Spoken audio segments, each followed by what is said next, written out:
Ang ugong. Iyon ang unang pumasok sa kamalayan ni Liza. Isang malalim at mababang ugong na gumagapang mula sa malayo. Parang kulog na nagbabadya ng isang dilubyong hindi niya kayang pigilan. Ang halimaw na bakal na nagbabantang sirain ang lahat ng natitira sa kanya. Pero mas malakas ang halakhak ng kanyang mga anak.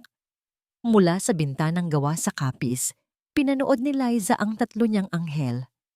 Si Marco, ang kanyang panganay, ay tumatakbo habang tinutulak ang isang lumang gulong.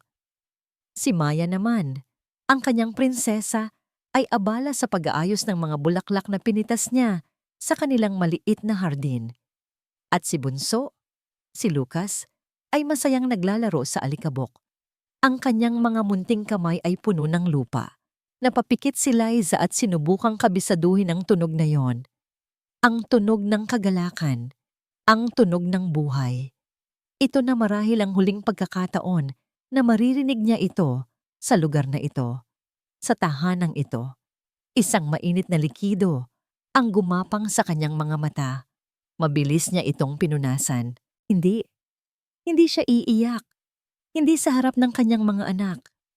Niyakap niya ang isang lumang litrato sa kanyang dibdib. Ang larawan nila ni Mateo noong araw ng kanilang kasal. Ang mga ngiti nila'y puno ng pangarap, walang bahid ng takot na kinakaharap niya ngayon. Mateo, mahal ko, bulong niya sa hangin. Patawarin mo ako. Hindi ko kayang tuparin ang pangako ko sa iyo na aalagaan ko ang bahay na ito. Ang bahay na ito, ang tanging pamana ng mga ninuno niya. Ang bawat haligi ay may kwento, ang bawat sulok ay may alaala. Dito siya isinilang. Dito niya minahal si Mateo. Dito niya isinilang ang tatlo niyang anak. At ngayon, ang lahat ng iyon ay magiging abo na lamang. Ang ugong ng makina ay palakas ng palakas. Isang makinang na itim na sasakyan ang huminto sa harap ng kanilang bakuran na nagbuga ng alikabok na nagpatakip sa ilong ng mga bata. Bumukas ang pinto at lumabas ang isang lalaking nakasuot ng mamahaling suit. Matangkad, matipuno, at ang mukha ay kasing tigas ng marmol. Si Adrian Fortaleza, ang CEO ng Fortaleza Land Development. Ang lalaking bumili ng kanilang lupa. Ang lalaking sisira sa kanilang mundo. Hindi gumalaw si Liza mula sa kanyang kinatatayuan. Hinintay niya itong maglakad palapit. Ang bawat hakbang nito sa lupang kinagisnan niya ay parang isang sampal sa kanyang pagkatao. Walang emosyon sa mga mata nito. Malamig, mapagmasid. Tila sinusuri nito ang bawat sira at tagpi sa kanilang munting bahay. Tumayo si Adrian sa harap niya, kasama ang ilang tauhan na may dalang mga plano. "Ma'am," sabi ng isa sa mga tauhan, "kailangan niyo na pong umalis. Sisimulan na po ang demolition." Hindi niya pinansin ang lalaki. Ang mga mata niya ay nakatitig lamang kay Adrian Fortaleza. Ang kanyang panga ay nanigas. Ang kanyang mga kamao ay nakakuyom sa kanyang tagiliran. "Hindi kami aalis," sabi niya. Ang boses ay nanginginig. Sa pinaghalong galit at takot, "Nakatanggap na kayo ng notice." Malamig na tugon ni Adrian. Ang boses ay kasing walang buhay ng kanyang mga mata. "The law is on our side." Humarang si Liza sa pinto. Itinayo niya ang kanyang maliit na katawan na parang isang pader. "Batas?" Mapait siyang ngumiti. "Ang batas ninyong mayayaman? Dadaan ka muna sa ibabaw ng bangkay ko bago mo magiba ang bahay na ito." Nagkatinginan ng mga tauhan, ngunit hindi natinag si Adrian. Tila wala siyang narinig. Itinaas na sana niya ang kanyang kamay upang magbigay ng senyas nang biglang, "Mama!" Isang munting boses ang tumawag. Si Lucas, ang kanyang bunso, ay tumakbo palapit at yumakap sa kanyang binti. Ang mukha ay nakasubsob sa kanyang palda. Nanginginig ito sa takot habang nakatingin sa mga estranghero. Hinaplos ni Liza ang buhok ng anak. At nang muli niyang itaas ang kanyang tingin kay Adrian, nakita niya ito. Isang saglit na pagbabago. Ang mga mata niyang walang emosyon ay biglang nag-iba. Nakita ni Liza ang bahagyang paggalaw ng panga nito. Isang saglit na pagkurap, isang anino ng kung anong damdamin na hindi niya mabasa. Ang tingin nito ay hindi na nasa kanya, kundi nasa batang nakayakap sa kanyang binti. Katahimikan, tanging ang ugong na lamang ng bulldozer ang maririnig. Tumalikod si Adrian na tila nag-iisip. Inaasahan ni Liza na sisigaw na ito mag-uutos. Ngunit pagharap nitong muli, ibang mga salita ang lumabas sa bibig nito. Mga salitang hindi niya inaasahan. Mga salitang yumanig sa kanyang buong pagkatao. Mag-impake ka, sabi ni Adrian. Ang boses ay nanatiling malamig at formal. Ikaw at ang mga anak mo. Sa bahay ko kayo titira. Napatanga si Liza. Maging ang mga tauhan nito ay nagulat. Ano? Hindi siya pinansin ni Adrian. Tumingin ito sa kanyang relo na parang mas mahalaga pa kaysa sa buong buhay niya.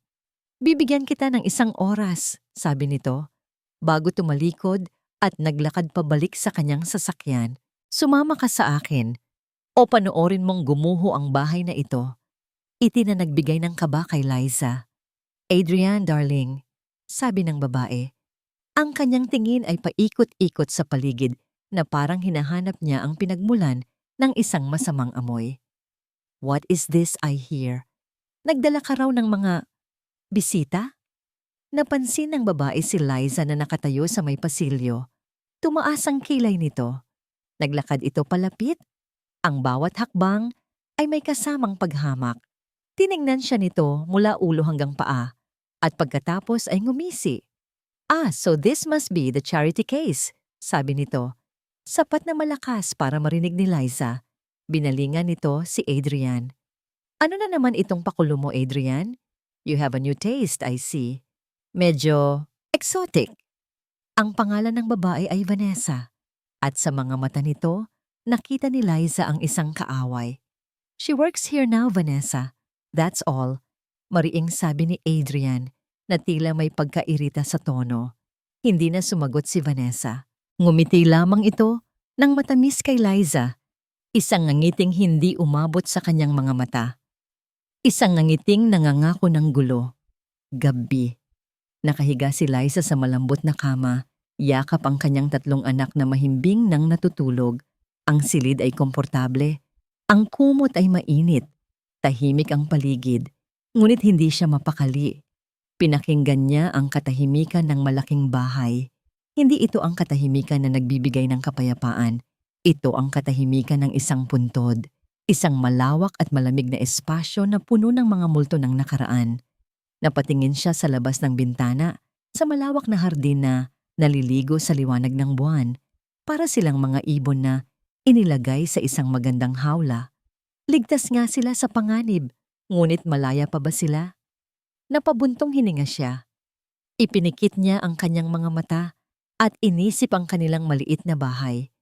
Ang amoy ng lupa pagkatapos umulan, ang tunog ng mga kuliglig sa gabi. Isang tanong ang umaling-awngaw sa kanyang isipan. Para sa kaligtasan ng kanyang mga anak, ipinagpalit niya ang kanilang tahanan. Ngunit sa pagpasok niya sa ginintuang hawlang ito, ang kaluluwa ba niya ang naging kabayaran? Kinabukasan, maaga siyang ginising ni Manang Puring. Walang bati. Walang ngiti. Isang utos lamang ang ibinigay nito. Ang mga salita ay kasing talas ng isang patalim. Maghahanda ka para sa isang importanteng hapunan ni Sir Adrian mamayang gabi.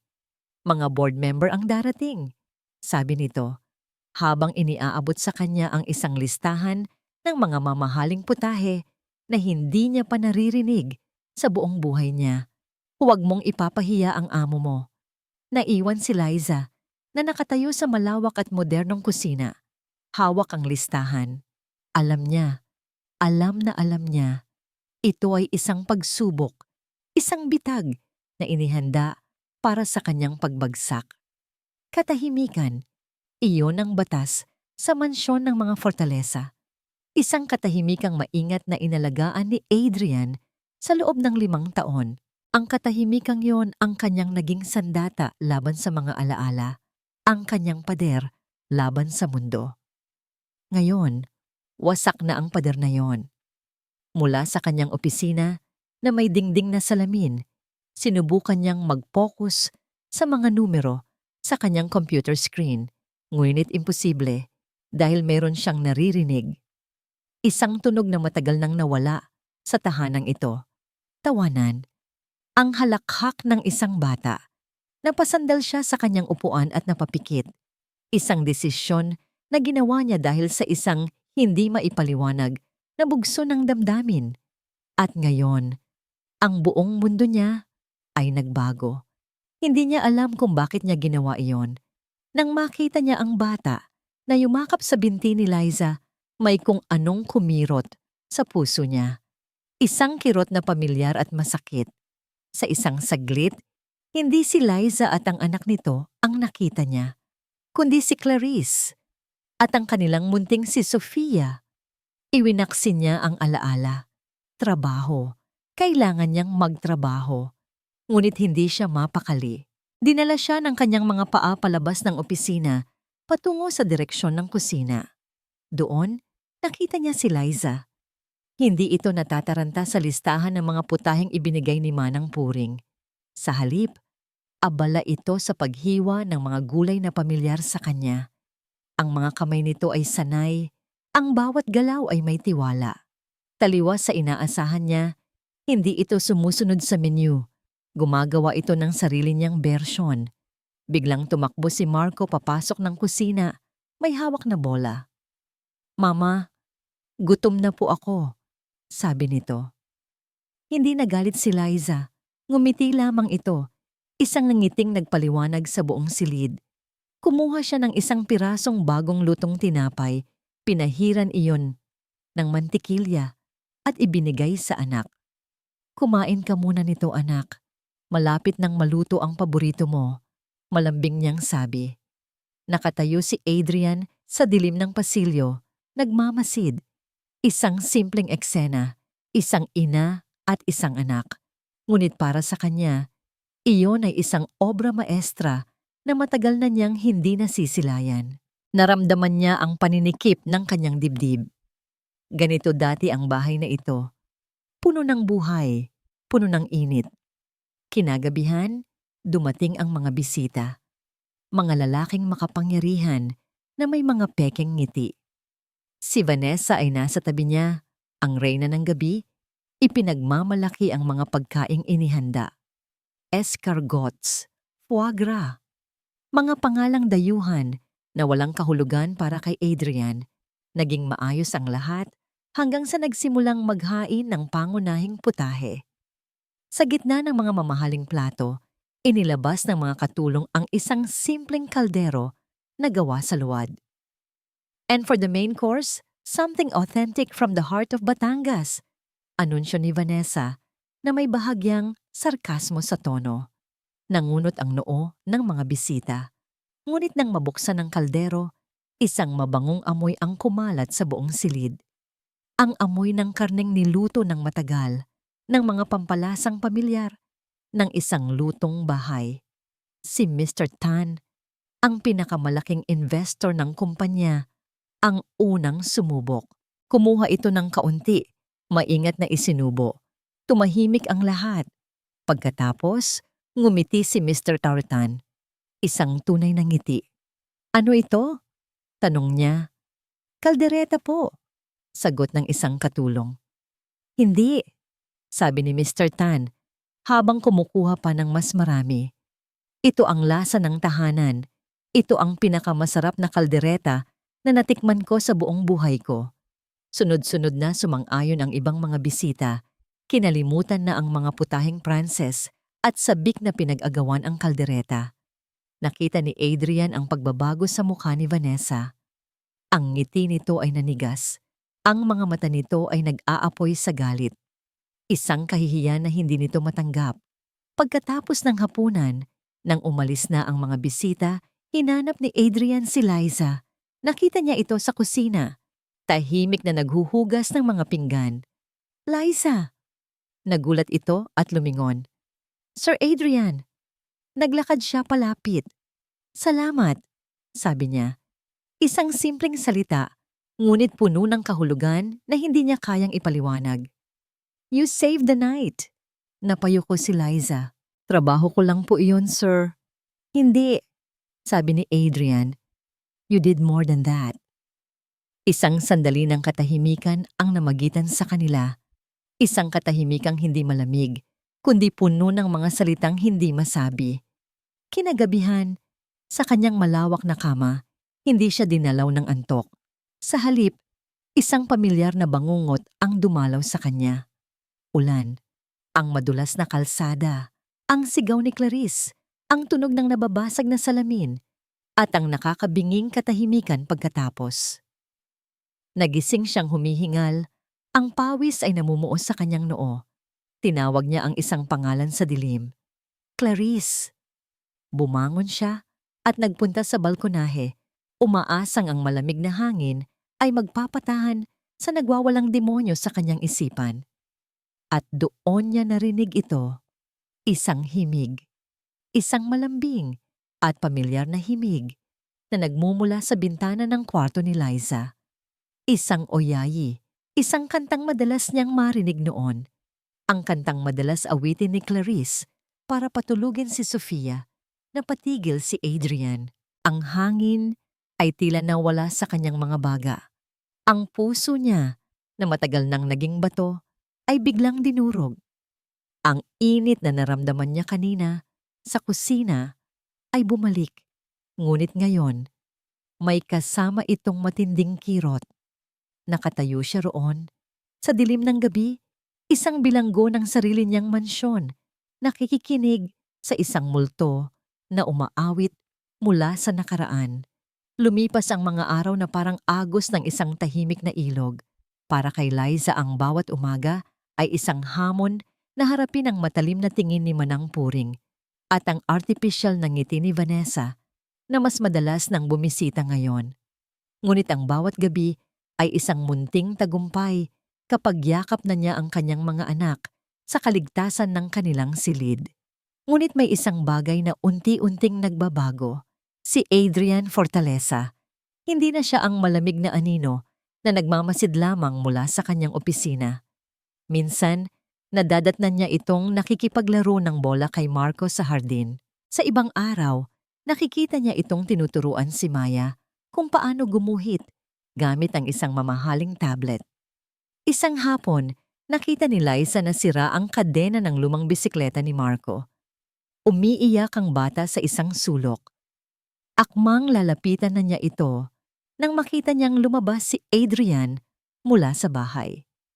Hindi ito nakasuot ng kanyang business suit, kundi isang simpleng t-shirt lamang. Lumuhod si Adrian sa harap ng bisikleta. Tinanggal nito ang kanyang mamahaling relo at ipinatong sa isang malinis na bato. At sa harap ng namamanghang mga mata ni Liza, sinimulan niyang ayusin ang bisikleta. Ang kanyang mga kamay, na sanay pumirma ng mga kontrata, ay nagiging itim dahil sa grasa. May isang nangiti sa labi ni Adrian habang tinuturuan niya si Marco. Isang nangiti na bihirang-bihira na nagpabago sa buong anyo ng kanyang mukha. Nawala ang tigas, nawala ang lamig. Sa sandaling iyon, hindi siya isang CEO. Isa lamang siyang ama. Naramdaman ni Liza ang isang kakaibang pagtibok sa kanyang dibdib. Isang init na gumapang sa kanyang puso. Nakikita niya ngayon ang lalaking nakatago sa likod ng maskara. Isang lalaking sugatan. Isang lalaking nalulungkot. Isang gabi, hindi siya makatulog. Nagtimpla siya ng kape at nagpunta sa kusina. Naabutan niya si Adrian sa may bintana, nakatingin sa kadiliman. May hawak na baso ng alak. Sir Adrian, mahina niyang sabi. Lumingon ito. May lungkot sa mga mata nito na hindi niya pa nakikita dati. Inilapag niya ang tasa ng kape sa lamesa. Hindi rin po kayo makatulog? Umiling ito. Too many ghosts in this house.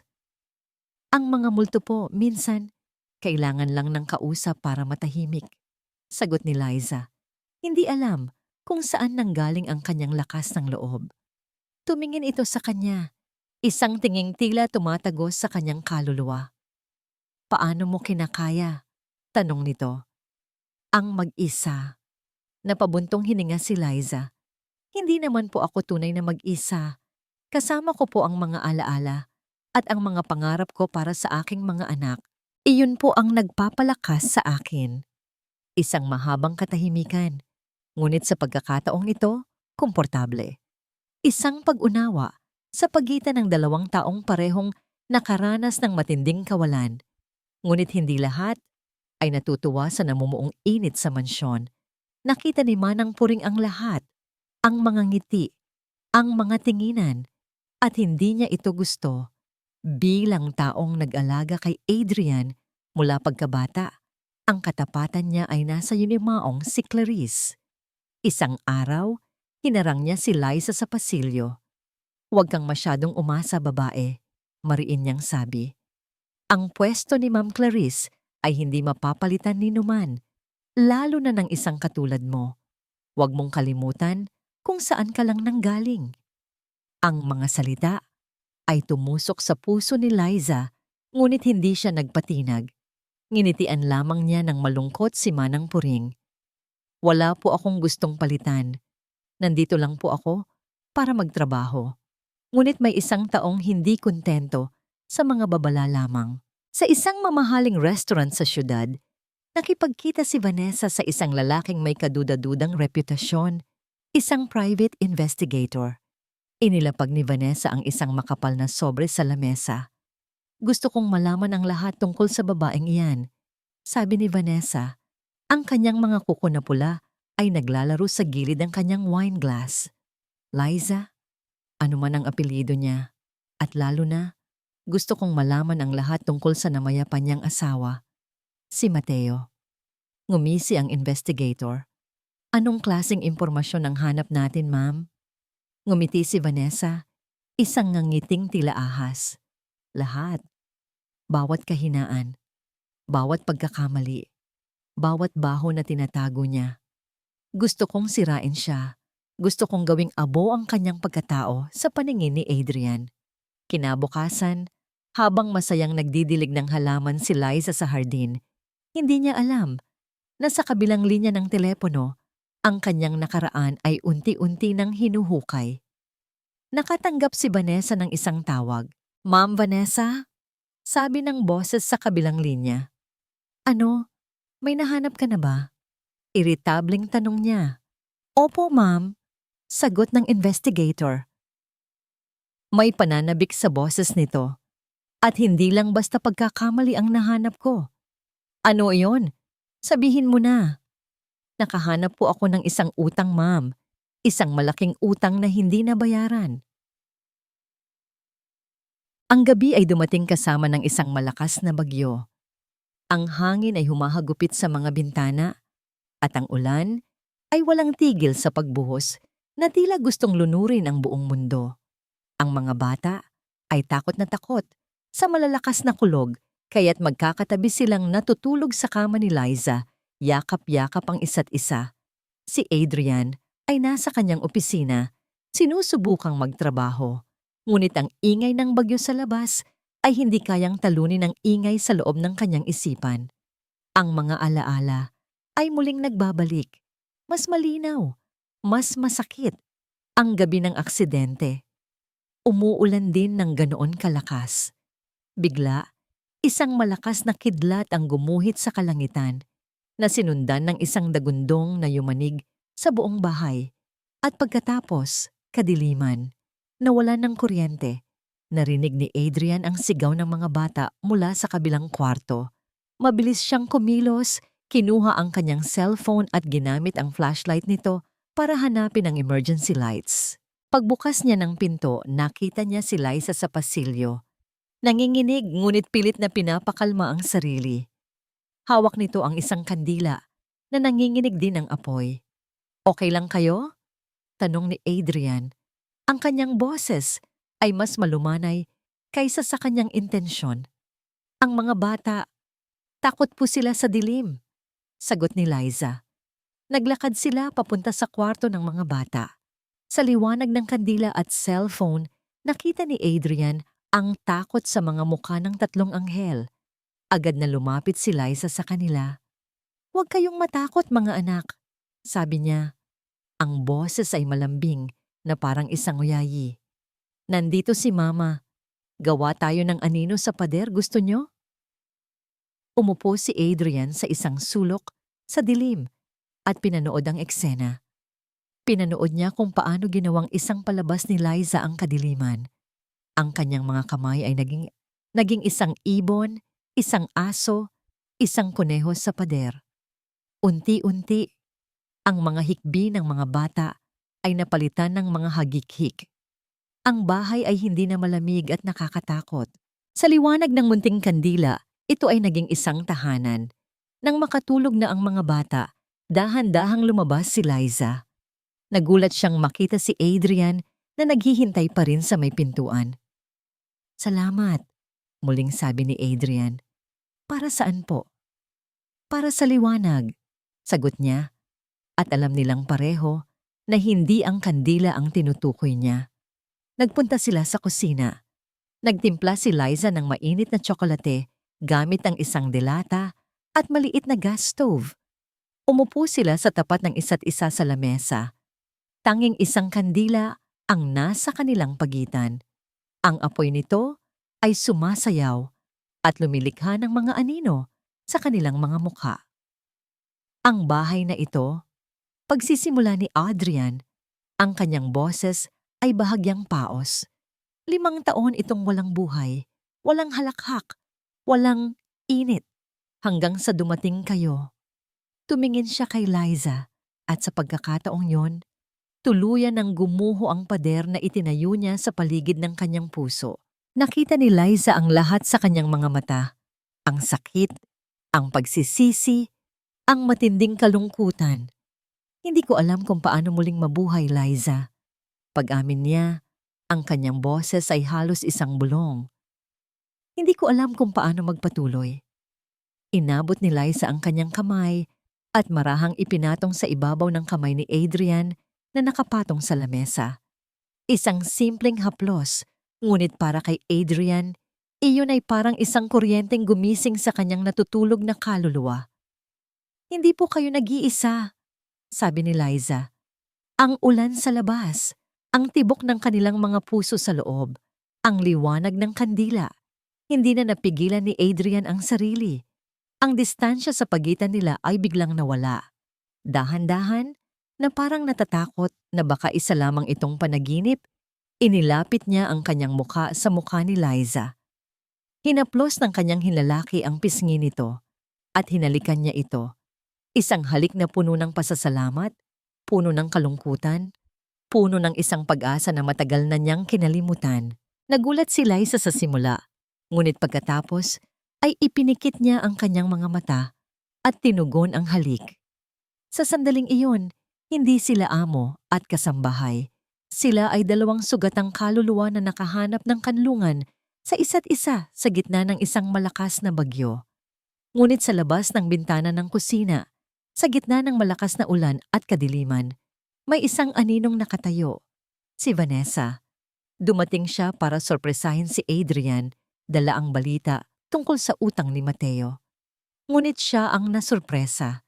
Nanginginig ang kanyang mga kamay, hindi dahil sa lamig, kundi dahil sa matinding galit. Itinaas niya ang kanyang cellphone. Sa kabila ng pagpatak ng ulan sa screen, malinaw na malinaw ang kuha ng kamera. Ang pagtataksil, ang eskandalo. Ngumisi siya sa dilim. Ito na. Ito na ang sandatang tuluyang wawasak kay Liza. Bigla, bumalik ang kuryente. Ang maliwanag na ilaw ng kusina ay biglang sumindi na parang isang malupit na paalala ng katotohanan. Agad na naghiwalay sina Adrian at Liza, parehong nagulat at nahihiya. Ang mahika ng sandali ay biglang naglaho. Mabilis na tumalikod si Vanessa at nagtago sa anino ng mga halaman. Habang naglalakad siya pabalik sa kanyang sasakyan, basang-basa at nanginginig, ipinadala niya ang litrato sa kanyang assistant. Isang mensahe lamang ang kasama nito. Simula ng stage 2.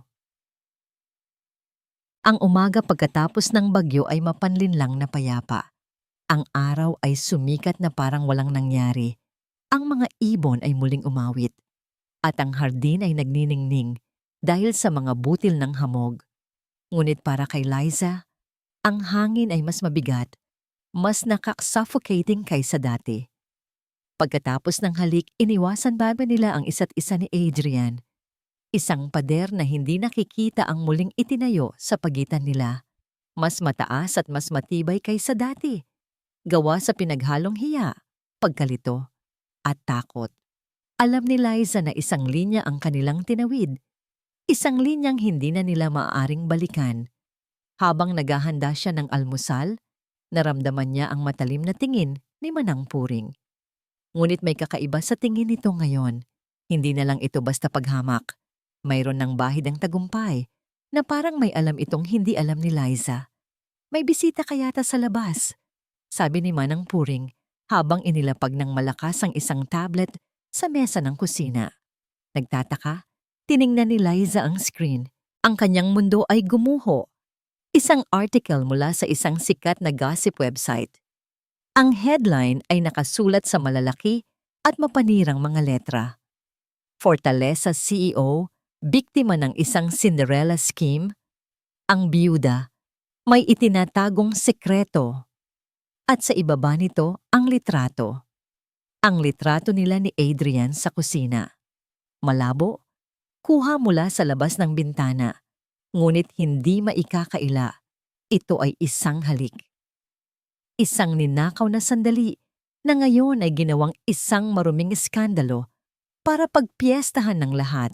Naramdaman ni Liza na parang sinampal siya. Ang hangin ay nawala sa kanyang mga baga. Ang bawat salita sa artikulo ay isang lason na dahan-dahang pumapatay sa kanyang pagkatao.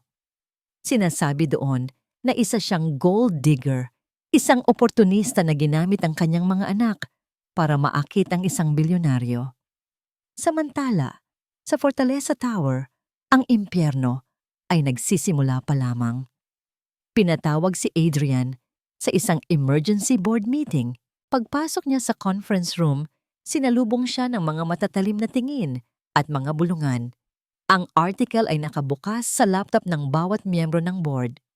Adrian, anong ibig sabihin nito? Tanong ng isang matandang board member. Ang kanyang boses ay puno ng pagkadismaya. This is a PR nightmare! Bago pa man makasagot si Adrian, bumukas ang pinto at pumasok si Vanessa. Ang kanyang mukha ay puno ng pekeng pag-aalala. Tito, mga tita, sabi niya sa mga board members. Ang kanyang boses ay malumanay at puno ng awa. Sinubukan kong pigilan ito. Sinubukan kong kausapin si Adrian, but he wouldn't listen. Ano ang ibig mong sabihin, Hija? Huminga ng malalim si Vanessa na parang isang actress sa kanyang pinakamagaling na pagganap. Inilabas niya ang isang folder at ipinatong sa mesa. Mayroon pa kayong hindi nalalaman, sabi niya, habang tinitingnan si Adrian na may pagmamahal at sakit. This isn't just about a kiss. This is a planned attack on our company. Binuksan ng isang board member ang folder. Sa loob, naroon ang mga dokumento, isang kasunduan sa utang, ang pangalan, Mateo Reyes, ang yumaong asawa ni Liza, ang nagpautang, isang kumpanyang pag-aari ng pamilya ni Vanessa, ang collateral, ang titulo ng lupang kinatitirikan ng bahay ni Liza, ang mismong lupang binili ni Adrian para sa resort. Isang nakabibinging katahimikan ang bumalot sa silid. Ang asawa niya, paliwanag ni Vanessa. Ang bawat salita ay maingat na pinili para magtanim ng lason. Ay matagal nang may utang sa amin. Namatay siyang hindi ito nababayaran. At ngayon, ang biyuda niya ay biglang nagtatrabaho kay Adrian. Biglang nakikipaghalikan sa dilim. Hindi ba kayo nagtataka? Tumingin siya ng diretso kay Adrian. Ang kanyang mga mata ay naging malamig na parang yelo. Hindi kanya mahal kay Adrian, sabi niya, sapat na malakas para marinig ng lahat. Ginigipit ka lang niya, Sinusubukan niyang bawiin sa mas maduming paraan ang bagay na kinuha sa kanila ng kahihiyan. Sa mansyon, isang katulong ang nagmamadaling tumawag kay Liza. Pinapapunta raw siya sa Fortaleza Tower agad. Nang dumating si Liza sa conference room, ang mga salita ni Vanessa ang una niyang narinig. Ang akusasyon, ang kasinungalingan, ang lahat ng mata ay napunta sa kanya. Mga matang mapanghusga, mga matang puno ng pagkasuklam, ngunit hindi niya sila pinansin. Isang tao lang ang tiningnan niya, si Adrian. Nagmamakaawa ang kanyang mga mata. Naghahanap ng isang kakampi, ng isang taong magtatanggol sa kanya. Ngunit ang nakita niya ay nagpaguho sa kanyang mundo. Si Adrian ay nakatitig sa mga dokumento ng utang. Ang kanyang mukha ay isang blangkong maskara. Gulat, pagkalito, at pagdududa. Hindi ito nagsalita at para kay Liza, ang kanyang katahimikan ay mas malakas pa sa isang sigaw. Ang kanyang katahimikan ay isang hatol ng pagkakasala. May mga sandali sa buhay na ang oras ay tila bumabagal. Para kay Liza, ito ang sandaling iyon. Ang bawat tibok ng kanyang puso ay umaalingaw-ngaw sa kanyang tainga. Ang bawat paghinga ay mabigat. Ang bawat tingin mula sa mga tao sa silid na iyon ay parang isang pisikal na suntok. Ngunit ang pinakamasakit sa lahat ay ang katahimikan ni Adrian. Ang lalaking humalik sa kanya sa gitna ng bagyo. Ang lalaking nagparamdam sa kanya ng pag-asa. Ngayon, nakatayo siyang parang isang estranghero. Ang kanyang mga mata ay puno ng anino ng pagdududa. Doon, sa harap ng mga taong humuhusga sa kanya, bumalik ang dating Liza, ang biyuda mula sa Batangas na natutong itayo ang sariling pader para protektahan ang kanyang sarili at ang kanyang mga anak. Ang kanyang pagkalito ay napalitan ng isang malamig na determinasyon. Ang kanyang sakit ay nag-anyong pride. Hindi siya nagsalita. Hindi siya nagpaliwanag. Hindi niya kailangan. Sa mga mata nila, isa na siyang kriminal. Tumalikod siya at tahimik na lumabas ng conference room, iniwan ang mga bulungan at ang nakakabinging katahimikan ni Adrian. Pagbalik niya sa mansyon, hindi na siya umiyak. Tapos na ang panahon ng pagluha. Ang bawat galaw niya ay mabilis at may layunin. Kinuha niya ang kanilang mga bag at sinimulang iligpit ang kanilang iilang mga gamit. Ang mga laruan ng mga bata, ang iilang damit, ang kupas na litrato nila ni Mateo. "Mama, aalis na po ba tayo?" tanong ni Maya. Ang kanyang mga mata ay puno ng pagkalito. Lumuhod si Liza sa harap ng kanyang mga anak at niyakap sila ng mahigpit. "Oo, anak," bulong niya. "Babalik na tayo sa lugar kung saan tayo lang ang mahalaga. Sa lugar kung saan ang pangalan ng papa ninyo ay malinis." Ang alaala ng kanyang asawa, iyon ang huling bagay na hindi niya hahayaang yurakan ni Numan. Maaring mahirap sila, ngunit meron silang dangal. Ang akusasyon ni Vanessa na si Mateo ay isang manloloko. Iyon ang isang kasalanang hindi niya mapapatawad. Nang gabi ring iyon, bumalik si Adrian sa mansyon. Ang kanyang isip ay isang magulong bagyo. Hindi niya alam kung ano ang paniniwalaan. Ang ebidensya ni Vanessa ay matibay. Ngunit ang sakit sa mga mata ni Liza nang tumalikod ito, iyon ay totoo. Pumunta siya sa opisina niya para mag-isip. At doon, sa ibabaw ng kanyang lamesa, nakita niya ang isang maikling sulat. "Sir Adrian, salamat po sa lahat. Salamat sa pagbibigay ng bubong sa aking mga anak. Ngunit hindi ko po kayang manatili sa isang lugar kung saan ang alaala ng aking asawa ay binabastos. Aalis na po kami. Sana ay mahanap ninyo ang kapayapaan na hinahanap ninyo." Lubos na gumagalang Liza. Walang halik. Walang emosyon. Formal. Malamig. Isang paalam. Nalukot ang papel sa kamay ni Adrian. Isang malakas na sigaw ang kumawala mula sa kanyang lalamunan. Isang sigaw ng pagsisisi, ng galit, ng kawalan. Ang kanyang katahimikan, ang kanyang pag-aalinlangan, Iyon ang nagtulak sa kanya palayo. Mabilis siyang tumakbo papunta sa kwarto ni Liza. Pero huli na siya. Ang silid ay malinis na. Ang kama ay maayos. Walang bakas na may 3 bata na minsang naglaro at nagtawanan doon. Ang tanging naiwan ay ang amoy ng sabon at ang nakakabinging katahimikan. Nakita siya ni Manang Puring na nakatayo sa may pintuan. Ang kanyang mga balikat ay bagsak. Sa unang pagkakataon, nakita ng matandang kasambahay ang tunay na anyo ng kanyang alaga. Hindi isang makapangyarihang CEO, kundi isang lalaking wasak. Isang lalaking muling inabandona. May dumaang bahid ng pagsisisi sa mga mata ni Manang Puring, ngunit hindi ito nagsalita. Samantala, sa isang terminal ng bus, sa ilalim ng malamlam na ilaw, mahigpit na niyakap ni Liza ang kanyang mga anak. Sakay ng isang bus na patungo sa kung saan, tinatakasan niya ang isang paraisong naging isang impyerno. Wala silang pera, wala silang patutunguhan.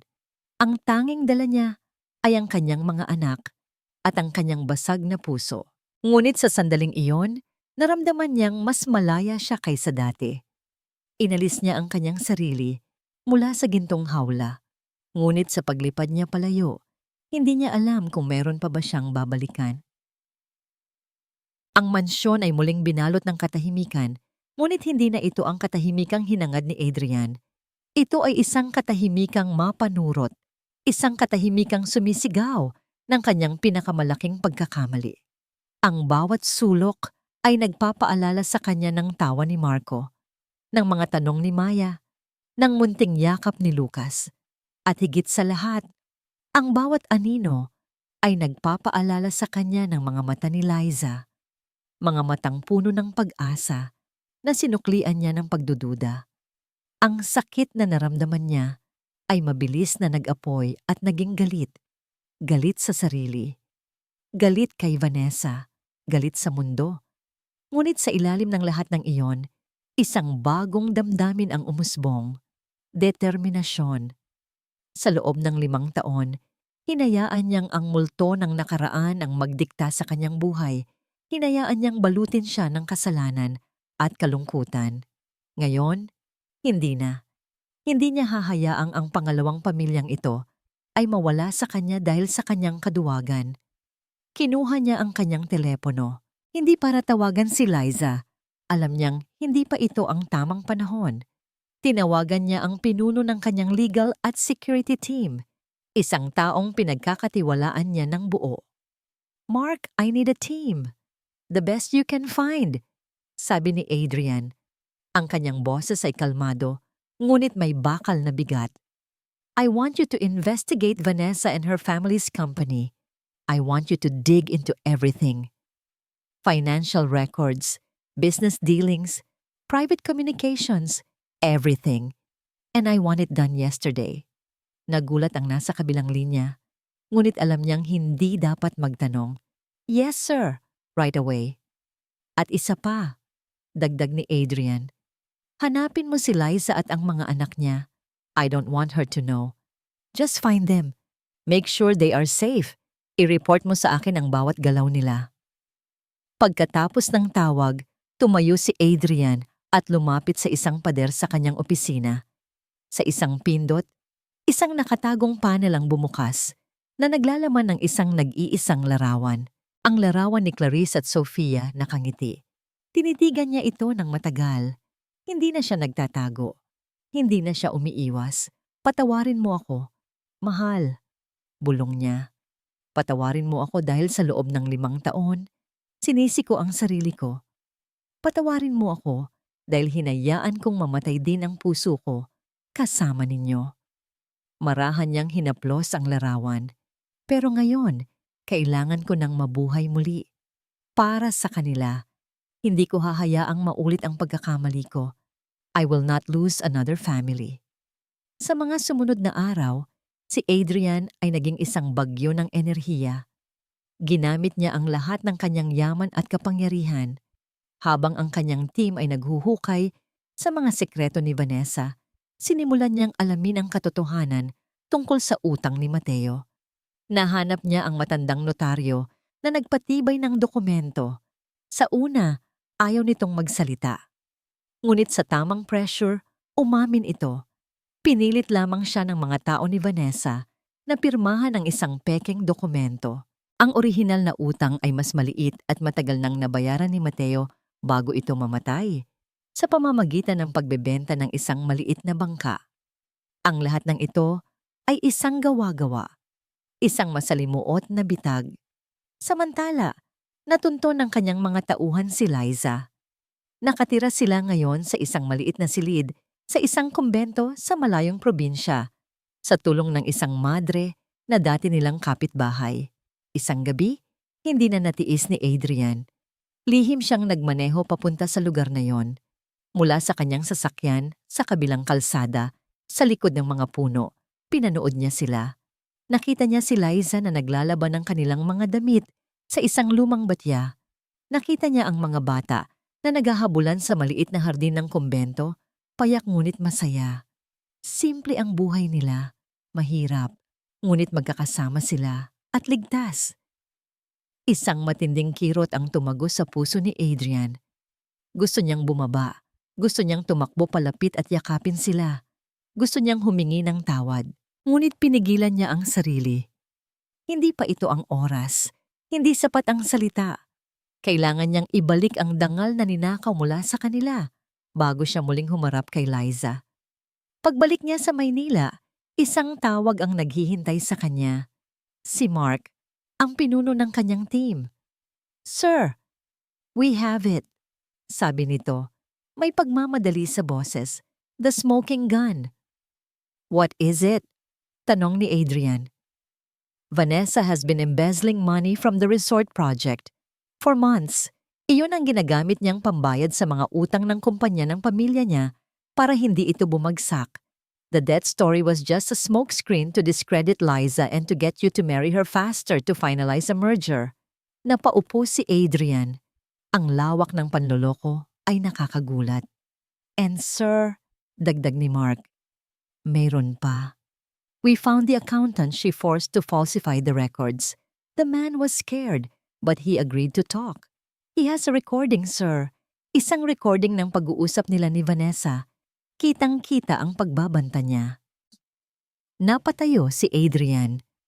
Ang kanyang mga mata ay nag-aapoy. "Good," sabi niya. Ang boses ay malamig at mapanganib. "Set up a board meeting for tomorrow morning. Make sure everyone is there. It's time to end this." Hawak na niya ngayon ang sandata. At bukas, sa araw ng paghuhukom, sisiguraduhin niyang ang lason na ikinalat ni Vanessa ay siya mismo ang lulunok. Ang conference room ng Fortaleza Tower ay puno ng tensyon. Ang hangin ay mabigat. Halos mahirap hingahan. Ang mga board member ay nakaupo sa kanilang mga silya. Ang kanilang mga mukha ay seryoso at nag-aantay. Sa gitna ng lahat, nakaupo si Vanessa sa tabi ng upuan ni Adrian. Ang kanyang mukha ay isang perpektong maskara ng pag-aalala at kabutihan. Siya ang nagpatawag ng pulong na ito. Sa ilalim ng pagkukunwaring, kailangan nilang talakayin ang krisis sa pamumuno na dulot ng eskandalo. Ang kanyang tunay na plano, gamitin ang pagkakataong ito upang tuluyang sirain si Adrian at pilitin ang board na pumanig sa kanya. Pumasok si Adrian sa silid. Taliwas sa inaasahan ng lahat, hindi siya mukhang talunan o nag-aalala. Kalmado siya. Mayroong isang mapanganib na kislap sa kanyang mga mata. Tumango siya sa lahat at umupo sa kanyang upuan. Hindi man lang tinitingnan si Vanessa. "Salamat sa pagdalo ninyong lahat." Simula ni Vanessa, ang kanyang boses ay malumanay. "Alam kong mahirap ang mga nakaraang araw. Ang eskandalong ito ay nakaapekto sa ating lahat. Kaya't kailangan nating gumawa ng isang mahirap na desisyon para sa ikabubuti ng kumpanya."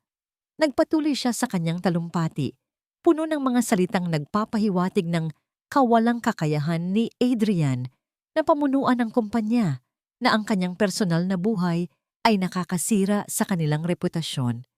Hinayaan lamang siya ni Adrian na magsalita. Hinayaan niyang ilabas ni Vanessa ang lahat ng kanyang lason. कळसंय na somne. Kaya't sa tingin ko para sa kapakanan ng Fortaleza Land Development, pagtatapos ni Vanessa, ay dapat mag-step down si Adrian bilang CEO pansamantala. Isang katahimikan ang sumunod. Tiningnan ng lahat si Adrian, naghihintay ng kanyang reaksyon. Dahan-dahang tumayo si Adrian. Hindi siya tumingin kay Vanessa. Sa halip, tiningnan niya ang bawat miyembro ng board sa mata. Tama si Vanessa, sabi niya, na ikinagulat ng lahat, lalo na ni Vanessa. Mayroon ngang krisis sa pamumuno. Mayroon ngang lason na sumisira sa kumpanyang ito. Ngunit hindi ako iyon. Naglakad siya papunta sa harap ng malaking screen. Bago tayo magdesisyon, mayroon lang akong gustong iparinig sa inyo, sabi niya, habang sinenyasan niya ang kanyang assistant. Isang tunog ang pumuno sa silid. Isang recording. Pirmahan mo yan, ang sigaw ng boses ni Vanessa sa recording. Malinaw na malinaw. O sisiguraduhin kong hindi ka na makakahanap ng trabaho sa buong Pilipinas. Walang nakakaalam nito, kundi tayong dalawa lang. Pero Ma'am Vanessa, illegal po ito. Sagot ng nanginginig na boses ng isang lalaki, ang accountant. Wala akong pakialam, sigaw ni Vanessa. Gawin mo ang sinabi ko. Biglang pinatay ni Adrian ang recording. Ang mukha ni Vanessa ay namutla. Ang kanyang maskara ay biglang gumuho at lumabas ang tunay niyang anyo, puno ng takot at gulat. Pepeke yan. Gawa-gawa lang yan. Sigaw niya, ngunit walang naniwala sa kanya. Isa-isang inilatag ni Adrian ang lahat ng ebidensya sa screen. Ang mga bank transfer, ang mga peking invoice, ang testimonya ng notaryo, ang katotohanan tungkol sa utang ni Mateo. Si Vanessa ang nagnanakaw sa kumpanya, deklara ni Adrian. Ang kanyang boses ay dumadagundong sa silid. Ginamit niya ang proyekto sa Batangas para iligtas ang sarili niyang pamilya. At ginamit niya ang isang inosenteng babae, si Liza, para pagtakpan ang kanyang mga kasalanan at para pilitin akong pakasalan siya. Napahagulhol si Vanessa. Ang kanyang mundo ay gumuho sa harap mismo ng kanyang mga mata. Tumayo si Adrian at lumapit sa kanya. Ngunit sa halip na galit, awa ang nasa kanyang mga mata. Tapos na ang laro, Vanessa.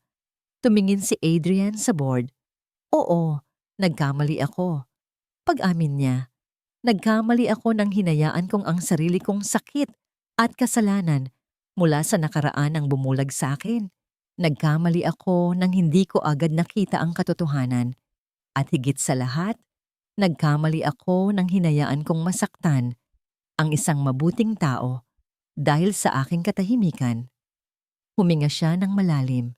Ang kanyang susunod na mga salita ay hindi para sa board, kundi para sa isang taong wala doon. Tumingin siya ng diretso sa security camera sa isang sulok ng silid. Alam na ang balitang ito ay lalabas. Naaabot ito sa bawat sulok ng bansa na maririnig ito ni Liza. Si Liza Reyes ang nagturo sa akin kung paano muling maging isang tahanan ang isang bahay. Siya ang nagturo sa akin na ang tunay na halaga ay wala sa pera o sa mga gusali, kundi sa pagmamahal at pag-aaruga. At hindi ko na siya hahayaang mawala pa sa akin. Sa harap ng nabiglang board of directors, sa gitna ng pag-iyak ni Vanessa, at sa harap ng buong mundo na malapit ng makarinig ng balita, lumuhod si Adrian sa isang tuhod. Nagsalita siya sa kamera na parang si Liza mismo ang kaharap niya. Liza, patawarin mo ako. Minahal mo ako sa kabila ng aking kadiliman. Ngayon, hayaan mo akong mahalin ka sa liwanag. Liza Reyes, will you marry me? Pagkatapos noon, tumayo si Adrian. Hindi na pinansin ang kaguluhan sa kanyang likuran. Iniwan niya ang mga security na humaharang kay Vanessa. Iniwan niya ang mga board member na hindi makapaniwala. Naglakad siya palabas, kinuha ang susi ng kanyang sasakyan at minaneho ito ng mabilis. Isang lugar lang ang kanyang pupuntahan. Dumating siya sa kumbento. Ang araw ay palubog na. Nakita niya si Liza sa hardin, nagdidilig ng mga halaman, walang kamalay-malay sa lindol na kanyang nilikha. Naglakad si Adrian palapit. Narinig ni Liza ang kanyang mga yabag at lumingon. Ang kanyang mga mata ay nanlaki sa gulat. Tumayo si Adrian sa harap niya. Ang kanyang puso ay kumakabog ng malakas sa kanyang dibdib. May pag-asa at takot sa kanyang mga mata. Liza, sabi niya, ang kanyang boses ay puno ng lahat ng damdaming hindi niya masabi noon. Nandito ako para personal na marinig ang sagot mo. Nakatayo si Liza sa hardin ng kumbento, hawak pa rin ang pandilig. Ang mundo sa paligid niya ay tila huminto sa pag-ikot. Ang ingay ng mga kuliglig, ang amoy ng basang lupa, ang kulay kahel, na liwanag ng papalubog na araw. Lahat ay naglaho. Tanging ang lalaking nakatayo sa harap niya ang kanyang nakikita. Si Adrian. Dito. Hinihintay ang kanyang sagot. Nakita niya ang lahat sa mga mata nito. Ang pagsisisi, ang pagmamahal, ang takot na tanggihan siya. Ang lahat ng pader na itinayo niya sa paligid ng kanyang puso ay unti-unting gumuho. Hindi siya nagsalita. Dahan-dahan, ibinaba niya ang pandilig. Dahan-dahan, itinaas niya ang kanyang kamay. At sa isang kilos na nagsasabi ng lahat, marahan niyang hinaplos ang pisngi ni Adrian. Sa haplos na yon, naroon ang kanyang sagot. Naroon ang kanyang pagpapatawad. Naroon ang kanyang oo. Isang luha ang pumatak mula sa mata ni Adrian. Isang luhang matagal na niyang hindi pinakawalan. Niyakap niya si Liza ng mahigpit. Ibinaon ang kanyang mukha sa buhok nito. Nilalanghap ang amoy ng tahanan na matagal niyang hinanap. Ang kanilang kasal ay simple lamang, malayo sa karangyaan na inaasahan ng marami. Isang tahimik na seremonya sa lumang simbahan sa Batangas na dinaluhan lamang ng mga madre, ng kanyang mga anak, at ng ilang tapat na kaibigan. Ang pinakamahalagang panauhin ay ang mga alaala, si Mateo, si Clarice, si Sofia, na naroroon sa kanilang mga puso, hindi bilang multo ng kalungkutan, kundi bilang mga anghel na nagbigay daan sa kanilang pag-ibig. Ang kanilang pagbabalik sa mansyon ay iba na. Hindi na ito ang malamig at malawak na palasyo. Sa pagpasok pa lang ng tawa at sigaw ng mga bata sa bawat sulok, ang bahay ay nagkaroon ng buhay. Isang hapon, habang nagkakape si Liza sa kusina, nilapitan siya ni Manang Puring. Ang matandang kasambahay ay hindi na matigas ang mukha. May dala itong isang tasa ng tsaa para kay Liza. Ma'am Liza, sabi nito. Ang boses ay nanginginig. Ito ang unang pagkakataon na tinawag siya nito sa ganoong paraan. Patawarin niyo po ako sa lahat. Nakita ni Liza ang mga luha sa mga mata ng matanda. Mga luha ng tunay na pagsisisi. Ngumiti si Liza at hinawakan ang kamay nito. Tapos na po iyon, Manang, sabi niya. Ang mahalaga ay ang ngayon. Tayo ay isang pamilya. Ngunit hindi lamang ang mansyon ang binago ni Liza. Bilang bagong may bahay ni Adrian Fortaleza, hindi siya nanatili sa anino. Sa unang board meeting na kanyang dinaluhan, hindi bilang isang akusado, kundi bilang isang may-ari, inilatag niya ang isang bagong plano. Ang resort ay magpapatuloy, sabi niya sa mga board member. Ngunit hindi ito magiging isang tore ng karangyaan na nakahiwalay sa komunidad. Ito ay magiging isang eco-luxury resort, isang lugar na nagbibigay respeto sa kalikasan at hindi natin palalayasin ang mga tao. Ipinakita niya ang isang bagong plano. Sa tabi ng resort, isang bahagi ng lupa ay ilalaan para sa isang modernong relocation site para sa mga apektadong residente, kumpleto sa isang community center at isang livelihood program na popondohan ng kumpanya. Sa simula, may mga tumutol. Ngunit sa suporta ni Adrian at sa tapang at sinseridad sa boses ni Liza, naaprubahan ang plano. Ang Fortaleza Land Development ay nagkaroon ng bagong puso. Ilang buwan ang lumipas. Nakatayo sina Adrian at Liza sa isang burol, tanaw ang dalawang malaking construction site. Sa isang banda, Ang resort na unti-unti nang nabubuo. Sa kabilang banda, ang mga bahay para sa komunidad na malapit nang matapos. Niyakap ni Adrian si Liza mula sa likuran. Sa di kalayuan, masayang nagpapalipad ng saranggola sina Marco, Maya at Lucas sa mismong lupang dati nilang pinag-aawayan. Ngayon ay isang malawak na parke para sa lahat. Mas maganda ito kaysa sa orihinal kong plano. Bulong ni Adrian sa tainga ni Liza. Ngumiti si Liza at sumandal sa kanya. Dahil ang plano mo dati ay gawa sa bakal at salamin. Ang plano natin ngayon ay gawa sa puso. Tumingin sila sa kanilang mga anak, sa kanilang hinaharap. Ang mansyon sa likod nila ay hindi na isang gintong hawla. Ang lupain sa harap nila ay hindi na isang battlefield. Lahat ng iyon ay bahagi na ng kanilang tahanan. Isang tahanan na hindi na susukat sa lawak ng lupa o sa taas ng pader.